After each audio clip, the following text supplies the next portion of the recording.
Hello students, as we are studying the bookkeeping and accountancy, in that first topic which is known as what introduction to bookkeeping and accountancy, this first topic teaches us the basic concept, terms and definition of the bookkeeping.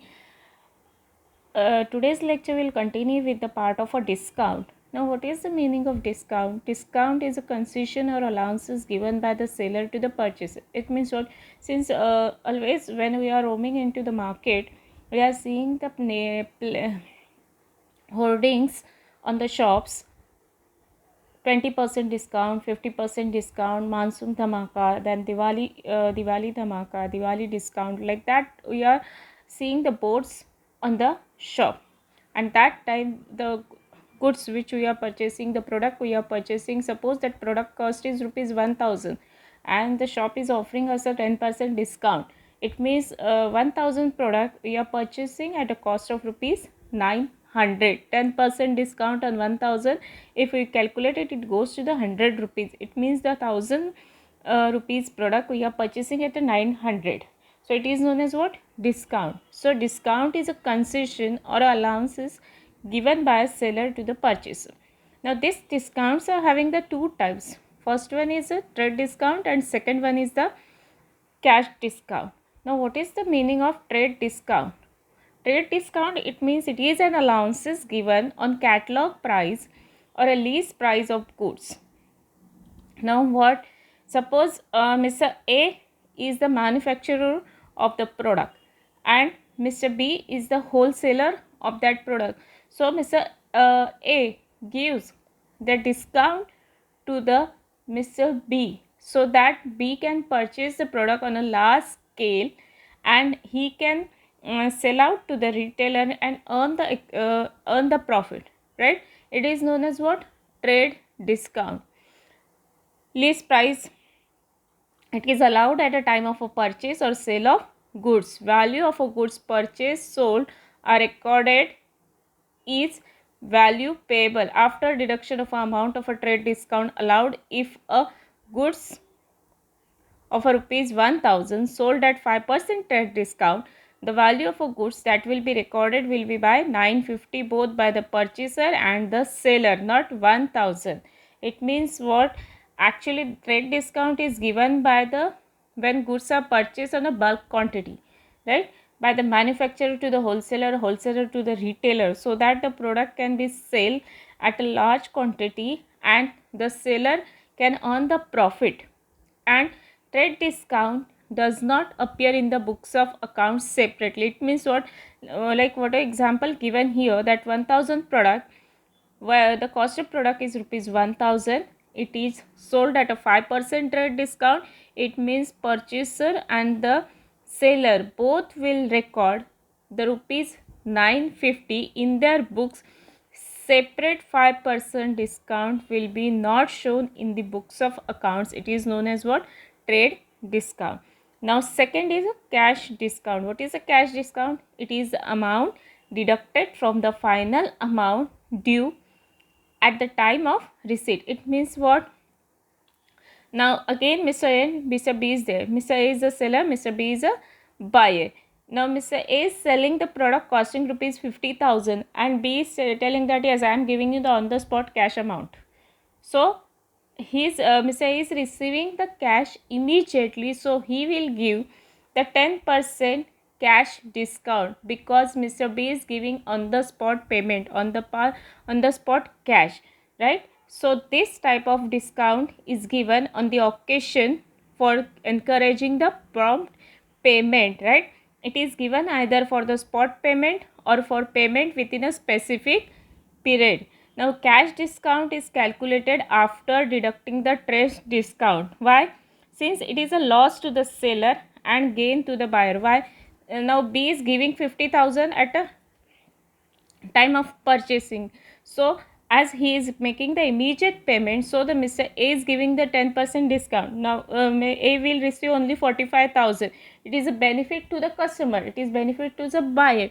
So it is a loss for the seller and gain for the buyer. So this cash discount will appears in the books of accounts. It means when the Mr. A and Mr. B will both record this transaction in their books of accounts, they will show that the product cost is 50,000, cash discount is rupees 5,000, and value of the goods will be 45,000. So students, I think discount part is clear to you. The next terms are solvent and insolvent. What do you mean by solvent and insolvent? When a person's or assets are more than their liabilities or equal to their liabilities, it is called as a solvent person. Now what is the meaning of asset? Assets, it means properties. What is the meaning of loans? Liabilities, it means a loan. It means suppose Mr. A is there and Mr. A's total assets, total property is calculated rupees 50,000 and the loan on his head will be 30,000. Now he can pay off his loan very easily because he is having 50,000 property in his hand and 30,000 is loan. So that he is a financially strong position. He can pay his loan in very easiest way. So he is known as what? Solvent person. Now opposite of solvent is insolvent. What is the insolvent? A person whose assets are more than his liabilities. A person whose liabilities are more than his assets is known as what? Insolvent person. It means what? Suppose Mr. A is having the property of rupees 50 lakhs. But at the same time, the loan on his head will be 70 lakhs. How he can pay his loan? Because he is having only 50 lakhs property in his hand and he has to pay the liability of rupees 70 lakhs. It is not possible for him to pay the liability at all. So it is so he is known as what? Insolvent. So the insolvent, it means what? A person whose liabilities are more than his assets is known as what? Insolvent person.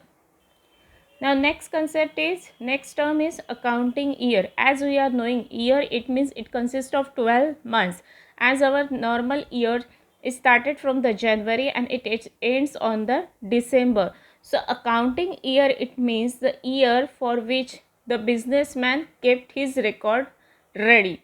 It is known as what? Accounting year. It means what?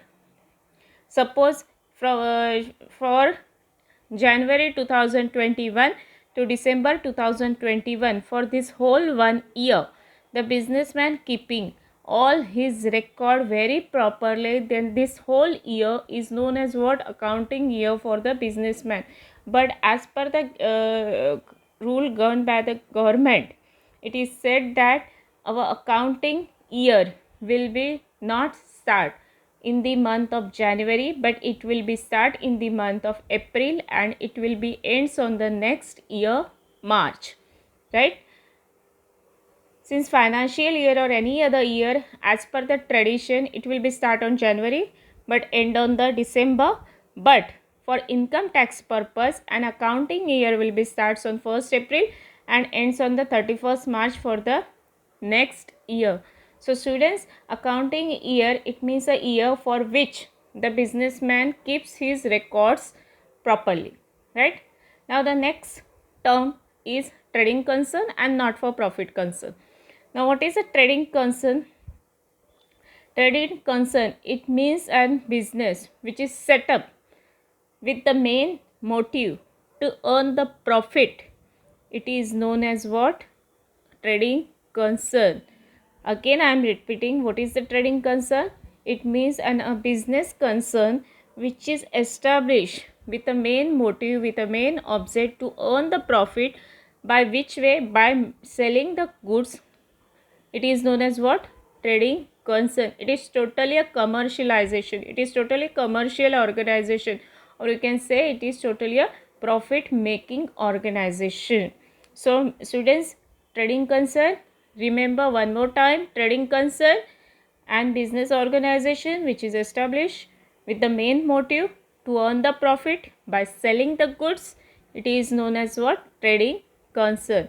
Now opposite of this trading concern will be not for profit concern. Now what is the not for profit? The name itself indicates the meaning of the term.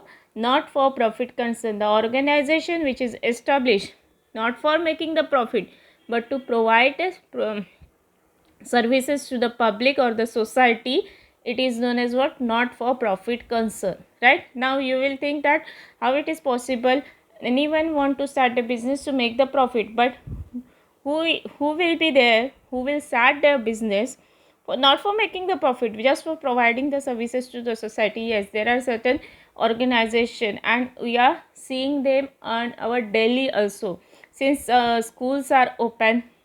Then the best example you can say the hospital which is run by the government to provide the service to the society, and the best example is a KM hospital which is run by the run by the government to provide the health facility to the public.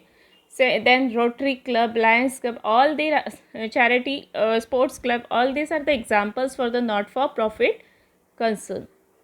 Now the next term is goodwill. What is the goodwill?